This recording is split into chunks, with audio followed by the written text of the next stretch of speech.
जयराम विप्लव जी, ऐसा है क्या बीजेपी की वजह से आम आदमी पार्टी की वजह से आपको पूरी स्ट्रेटेजी प्लान करनी पड़ी है?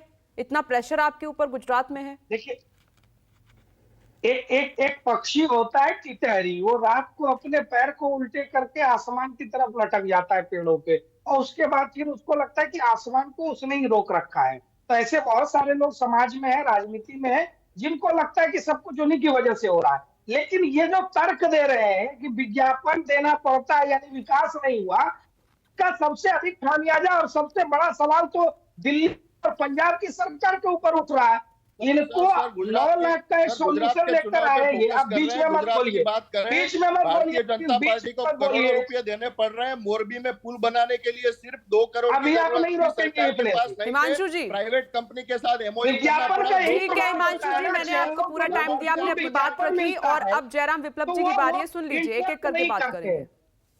जी मैं बोलिए अपनी जयराम जी। बात कह लूं, दिल्ली और पंजाब में इनकी सरकार ने दावा किया कि हम 9 लाख में पराली खत्म करने का सॉल्यूशन लेकर आए, और उसके लिए विज्ञापन दिया 90 करोड़ का। तो जो तर्क ये गुजरात के लिए दे रहे हैं या बाकी राज्यों के लिए, अपने ऊपर लागू नहीं करते। पूरे देश में अगर विज्ञापन की कोई अरविंद सरकार केजरीवाल चलेगी जी तो तो ये आम आदमी बोलते हैं पार्टी हमको की एक सरकार है। मौका दो, हम दूसरी दूसरी बार चीज, वोट मांगने अरविंद आएंगे। केजरीवाल अभी कह रहे थे, आप उनका 27 आपने साल बयान से सुना है, बार वो कह बार रहे बार थे वोट मांगते गुजरात हैं में विकास 5 के साल नाम पे। कांग्रेस, 5 साल भाजपा। अरे गुजरात की दिक्कत को कहाँ समझ पा रहे हो? 27 वर्षों से भारतीय जनता पार्टी है, यहाँ कोई 5 साल में सरकार बदलने का रिवाज नहीं चल रहा है।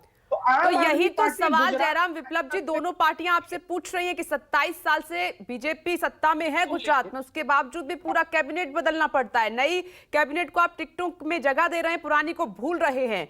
और मोरबी एक हादसा आ गया है इस बीच। इतना सब कुछ आपको फेरबदल क्यों करना पड़ा फिर 27 साल में?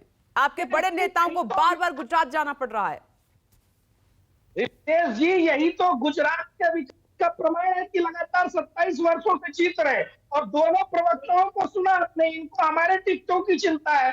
ये कांग्रेस पार्टी कह रही है, उनका खुद ही बता रही है उनकी पार्टी खाली हो रही है। उनकी पार्टी के लोग उनकी विचारधारा को छोड़कर राष्ट्रवाद की विचारधारा, भाजपा की विचारधारा से जुड़ रहे हैं। आम आदमी पार्टी को चिंता है कि हमने किसको टिकट दे दिया। दोनों की चिंता यही है। और आम आदमी पार्टी गुजरात के लिए कोई नहीं है क्या? 2017 के चुनाव में नहीं गली गली रोड शो कर रहे थे केजरीवाल? उनकी और चिंता यह भी है कि बीजेपी को विनिंग कैंडिडेट ढूंढने पड़ रहे हैं। बीजेपी हमेशा विनिंग कैंडिडेट को ही ढूंढ देती है, इसलिए तो वो हम चुनाव जीतते हैं। ऐसा थोड़ी हारने वाले को टिकट देते। टिकट केवल इसलिए नहीं मिल जाएगा कि वो किसी बड़े नेता के पुत्र हैं।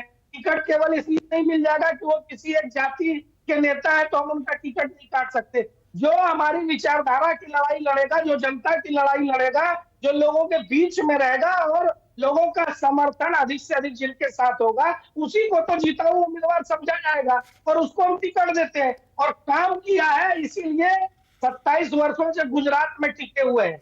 और आगे इस चुनाव में भी आप देखिएगा, अभी तक के बहुमत का आंकड़ा पार कर जाएगा। रिकॉर्ड सीटों के साथ भाजपा जीतेगी। ये आम आदमी पार्टी अब टीवी डिस्कशन में जितना चलिए, वो तो 8 दिसंबर को पता चलेगा कि 99 से आप ऊपर कितना बढ़ पाएंगे। हेमंत जी काफी देर से कुछ कहना चाह रहे हैं। हेमंत जी, जहां आप तो अपने पुराने हथियारों के साथ ही मैदान में हैं, जहां बीजेपी ने इतना बड़ा फेरबदल कर दिया, आम आदमी पार्टी बिल्कुल नए जो लड़ाके हैं, एकदम चेहरे उनके साथ मैदान में उतरी है, बीजेपी भी अपने नए चेहरों को ज्यादातर लेकर आई है। आपने कोई बड़ा बदलाव नहीं किया है। और अभी मैं केजरीवाल जी को सुन रही थी, उनका बयान कि जी ऑप्शन नहीं है गुजरात में अब तक 27 सालों में, अब आ गया है ऑप्शन। कांग्रेस ही थी, इसीलिए बीजेपी जीतती आ रही थी, कहीं भारी ना पड़ जाए कांग्रेस के लिए।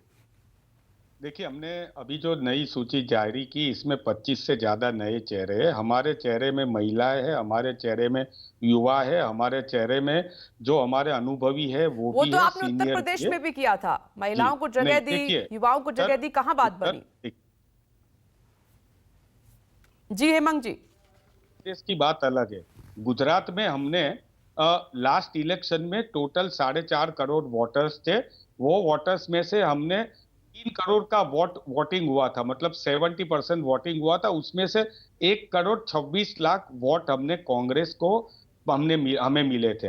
आप समझ सकते हो कि कांग्रेस कैसा है। मैं नहीं बोल रहा हूं, नरेंद्र मोदी जी बोले थे, हमारे जो प्रवक्ता बीजेपी के हैं उनके आदर्श नरेंद्र मोदी जी ने कहा था कि गुजरात में कांग्रेस घर घर पर जा रही है, ठंडी ठंडी तरह से जा रही है, खटिया बैठक कर रही है। और ये बात जो है ये हमें मतलब हमें इससे चिंता करनी है। अपने कार्यकर्ताओं के सामने इन्होंने ये चिंता जाहिर की थी, हमने नहीं की थी। ये पहली बात। दूसरी बात ये कि आम आदमी पार्टी बोल रही है कि हम नई पार्टी है, नई पार्टी है। 2012 में भी आई थी, 2017 में भी आई थी, अभी 2022 में भी आ रही है। हमें आम आदमी पार्टी से कोई लेना देना नहीं है। भारतीय जनता पार्टी की बी टीम है, ये छोटा रिचार्ज है, ये सबको पता चल गया है। और आज मैं आपके माध्यम से कहीं आपका वोट ना काट दे आम आदमी पार्टी गुजरात में, आप हल्के में ले रहे हैं। नहीं, हम बिल्कुल हल्के में नहीं रहे। हम आपको लिख के दे रहे हैं, आम आदमी पार्टी को एक सीट भी नहीं मिलने वाली है। सिर्फ मार्केटिंग कर रहे हैं। मोदी जी ने हर एक के खाते में 15-15 लाख देने का वायदा किया था। आम आदमी पार्टी ने हवाले से अपने उम्मीदवार के खाते में 20-20 लाख डाल दिए। गुजरात में उसकी भी तफ्तीश नहीं हो रही है, किसी को पकड़ा नहीं जा रहा है। और आम आदमी पार्टी के मुख्यमंत्री और अरविंद केजरीवाल जी खुद प्लेन में आके बोरिया भर भर के 2 नंबर के पैसे ला रहे। काले धन वापस लाने का वायदा मोदी जी ने किया था, लेकिन ये 2 नंबर को ये लोग पकड़ नहीं रही है। ये दोनों मिली जुली पार्टी है। हम अपना अच्छा काम हेमंत जी, करते। मुझे एक बात बताइए, जो खटिया बैठक कर रहे हैं इस बार आप गुजरात विधानसभा चुनाव में चुपचाप तरीके से, इसके पीछे की स्ट्रेटेजी क्या है? जहां पर दोनों पार्टियों के नेता मैदान में दहाड़ रहे हैं और आप खटिया बैठक कर रहे हैं, ये स्ट्रेटेजी क्या है कांग्रेस की? अरे भाई भैया, भारतीय जनता पार्टी के प्रवक्ता जी जरा धैर्य रखिए, सुनिए। हमने आपको बहुत प्यार से सुना। देखिए, हमारी जो स्ट्रेटर्जी है, ये स्ट्रेटर्जी जो है वो मैं आपको बता देता हूं। मैं इतना बताना चाहता हूं कि हमारी स्ट्रेटर्जी में हमने अभी 5 यात्राएं की। हमारे 10 लाख कार्यकर्ता इसमें जुड़े। हम लोग 4.5 करोड़ वोटर्स को सीधे या किसी भी तरह से हम इनको मिले हुए हैं। हम लोग, हमारी स्ट्रेटर्जी है, हम लोगों ने मार्केटिंग भी किया हुआ है, लेकिन हमारे पैसे से किया है, सरकार के पैसे से नहीं किया है। 27 साल के पहले जो कांग्रेस का काम किया था, हमने कांग्रेस नु काम बोले थे, वो बात भी हमने की। और कांग्रेस क्या काम देने वाली है, कांग्रेस क्या जो भी देने वाली है, हमने राजस्थान में 10 लाख का बीमा दिया, आरोग्य क्या, तो हम यहाँ पे देना चाहते हैं। हमने मध्य प्रदेश में जो खेडू थे उनका देवा माफ किया, ऋण माफ किया, वो हम यहाँ पे देना चाहते हैं। हमने जो काम किए हुए हैं वो काम को हम लेके जा रहे हैं, और हम लोग क्या करने वाले हैं वो लोगों को हम अपनी तरह से बता रहे हैं। हमने कांग्रेस ऑफिस में, अगर यहाँ पे भूपेंद्र सिंह जी है तो एक घड़ी भी दिखाए, उस घड़ी में हमने काउंटडाउन रिवर्स किया हुआ है। वो रिवर्स काउंटडाउन है, वो 8 तारीख को 12 बजे बंद होगा। जिस दिन ये बंद होगा उस दिन भारतीय जनता पार्टी की निकम्मी सरकार भी गुजरात से चली जाएगी। नहीं, थोड़ा शब्दों पर संयम रखिए, मैं सभी नेताओं से बोलती हूँ। खैर देखिए, आप सभी अपने अपने जीत के दावे कर रहे हैं। 1 और 5 तारीख को वोटिंग होगी, गुजरात की जनता डिसाइड करेगी किसको सत्ता में आना है, किसको जाना है। 8 तारीख को नतीजे सबके सामने होंगे। वक्त इतना ही था। आप सभी का बहुत बहुत शुक्रिया ब्रेकिंग विद एजेंडा की इस बहस में शामिल होने के लिए। सभी पार्टियां अपनी अपनी स्ट्रेटेजी के मुताबिक पुराने चेहरों को बदल भी रही हैं, नए चेहरों को तरजीह भी दी है। कई ऐसे मुद्दे हैं उनकी भरपाई भी करने की कोशिश की गई है। अब देखते हैं कि रिजल्ट में आखिर क्या निकल कर आता है, किसकी कितनी स्ट्रेटेजी कामयाब होती है। क्या बीजेपी कमबैक करेगी या किसी और पार्टी को गुजरात में मौका मिलेगा, ये गुजरात की जनता को डिसाइड करना है। अब नमस्कार, मैं हूं मानक गुप्ता। अगर आपको हमारा ये वीडियो पसंद आया हो तो इसे लाइक और शेयर जरूर करें, और हां, हमें सब्सक्राइब और फॉलो करना ना भूलें ताकि आप देश और दुनिया की कोई खबर मिस ना करें। तो जुड़े रहिए हमारे साथ और देखते रहिए न्यूज़ 24।